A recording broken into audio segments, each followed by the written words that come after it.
Dhe ti ka nisur me aktivitete, unë e kam nisur pak vonë këtë ditën, po gjithsesi skincare-in do ta bëj në çfarëdo lloj ore.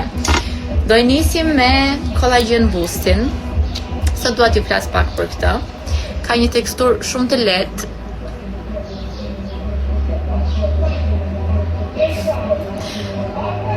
Edhe më pëlqen shumë se si përhapet në lëkurë.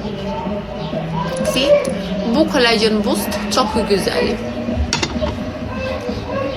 Kjo është dita e fundit e qëndrimit në Turqi.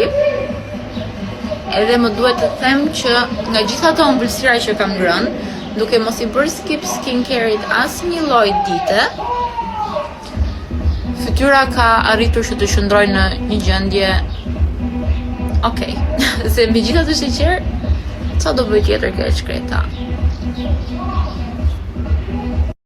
Nuk e di si, po fytyra merr direkt një shkëlqim kështu shumë të lehtë, mbasi është ai kombinimi i vitaminës S me acidin hyaluronik, nuk e di, por e pëlqej shumë.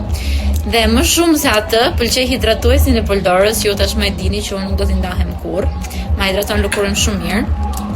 Edhe një update i vogël është se këto shenjat e fytyrës time, mbase i ndihmoi edhe trajtimi që bëra, po sikur po zbehen, sepse gjitha këto kështu nuk janë akne, janë shenja të pasakneve. Dhe tani është thjesht ajo faza që unë po pres që të largohen edhe të zbehen pak nga pak. Po so far so good. So yeah. Mos harroni që të bëni skincare-in edhe nëse e bëni në drek. Mos e bëni si unë ju, bëjeni në mëngjes. Fytyra shumë e butë.